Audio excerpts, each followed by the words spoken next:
Hi అండి, అందరికీ నమస్తే. అందరం బాగుండాలని మనస్ఫూర్తిగా కోరుకుంటూ ఈ వీడియోలోకి వెళ్ళిపోదాం. ప్రతి పల్లెలోనూ గ్రామాల్లోనూ మనకు ముందుగా కనిపించేది పోచమ్మ గుడి. పోచమ్మ గుడి లేని ఊరు ముఖ్యంగా మన తెలుగు రాష్ట్రాల్లో ఉండదేమో. పోచమ్మ తల్లి దుష్టశక్తుల నుండి గ్రామాన్ని కాపాడుతుందని, ప్రజలందరినీ రక్షిస్తుందని, అలాగే తనను మరిచిన మొక్కుల్ని మరిచిన శిక్షిస్తుందని మన పూర్వీకుల నుండి వస్తున్న ఒక ప్రగాఢ నమ్మకం. శిక్ష అంటే చలి జ్వరం, chicken pox, small pox, measles లాంటివి. ఇవి ఆ తల్లి ఆగ్రహిస్తే వస్తాయని ఒక నమ్మకం. మా అమ్మ వాళ్ళు పోచమ్మకి ఇంకా సమ్మక్కకి ఒకే రోజు చేస్తున్నామంటే వచ్చాను. కామన్గా అయితే ఊళ్ళో పోచమ్మ గుడి దగ్గర ఒక పెద్ద ఆవిడ ఉంటుంది. ఇక్కడ కూడా కనిపిస్తుంది ఆవిడనే. ఈ గుడిలోకి ఉదయాన్నే వచ్చి గుడినంతా శుభ్రం చేసేసి మధ్యాహ్నం వరకు ఉండి భక్తులు వస్తారు కదా, అవన్నీ సమర్పణలు అయితే తనే చేస్తుందండి. కొంతమంది వారి సమర్పణలు స్వయంగా వాళ్ళే చేసుకుంటారు. మా నానమ్మ కాలం నాటి నుండి నాకు తెలిసినంత వరకు మేము పోచమ్మ గుడికి అయితే వెళ్ళమండి, ఎప్పుడు వెళ్ళలేదు.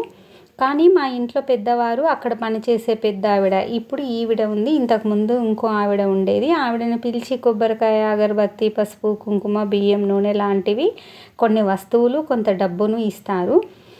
అలాగే ఇది కోడి మాదేనండి. ఈ కోడిని కట్ చేయడానికి కూడా 2-3 మగవాళ్ళు ఉంటారు, కోళ్ళని కానీ మేకల్ని కానీ కట్ చేయడానికి. సో వాళ్ళకి కొంత డబ్బు ఇస్తే వాళ్ళే కొని వెళ్ళి అక్కడ ఆ పెద్ద ఆవిడ మొక్కులు పూర్తయిన తర్వాత వీళ్ళు కూడా కోడికి కాస్త కళ్ళు తాగించి కోడితో సహా ఆ తల్లికి దండం పెట్టుకొని ఆ తర్వాత కట్ చేసి ఇంటికి తీసుకొస్తారన్నమాట. ఇంటికి తీసుకొచ్చిన తర్వాత దాన్ని నీట్గా కట్ చేసి మనకి వండుకోవడానికి సిద్ధం చేసి ఇస్తారన్నమాట.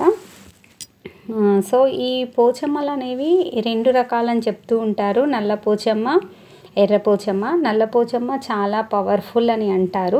ముఖ్యంగా ఆషాఢ శ్రావణ మాసాలలో పోచమ్మ కొలుపులు కొలుస్తారు.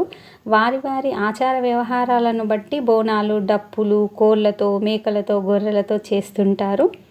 ఇంట్లో ఏదైనా పెళ్ళి ఫంక్షన్, పెద్ద జాతరకు వెళ్ళడం లాంటివి ఉంటే కూడా ముందుగా పోచమ్మ దగ్గర సమర్పణలు చేసి ఆ తర్వాత పనులు మొదలు పెడతారు.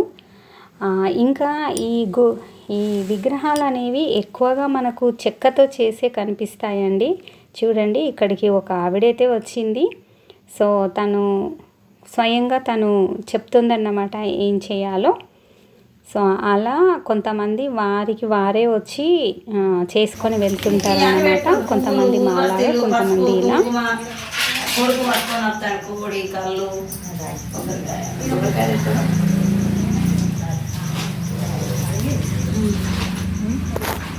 సో ఇలా పోచమ్మకి పూర్తయ్యాక మా ఇంట్లో సమ్మక్కకైతే మేము ఈ విధంగా చేసుకుంటామన్నమాట. ఈ సమ్మక్కను పూజించే విధానంలో కూడా చాలా తేడాలు ఉంటాయండి. మా ఇంట్లో మాత్రం మేము ఇలాగా పీట మీద ఫోటోని పెట్టుకొని ముందట కుంకుమ, పసుపు, గంధము, 2 సైడ్ల బంగారము, 2 కొబ్బరికాయలు, సో దీపారాధన, అగరబత్తి. సో మేమైతే ఇలా చేసుకుంటాము. తర్వాత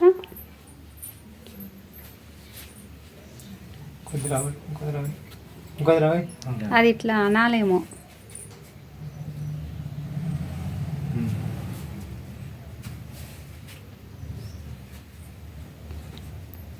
ఏమైందిరా, ఇంకా కొంచెం పట్టాలనా ఏంది?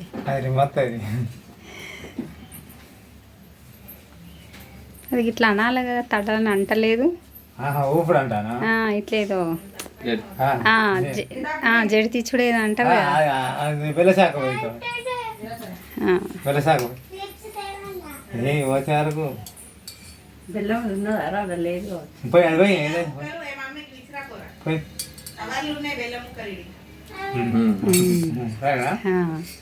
అట్లా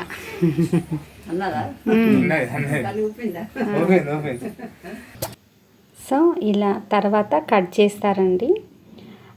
2 కోళ్ళు, ఆ పోచమ్మ దగ్గరది, ఇక్కడ సమ్మక్క దగ్గరది 2 కోళ్ళనైతే అతను కట్ చేశాడు. నీట్గా కట్ చేసి మనం వండుకోవడానికి సిద్ధంగా ఉండేలా చేసిస్తాడండి. మంచివన్నీ మనకి ఇచ్చేసి కొంచెం మనం తినలాంటివన్నీ వాళ్ళే తీసుకెళ్తూ ఉంటారు.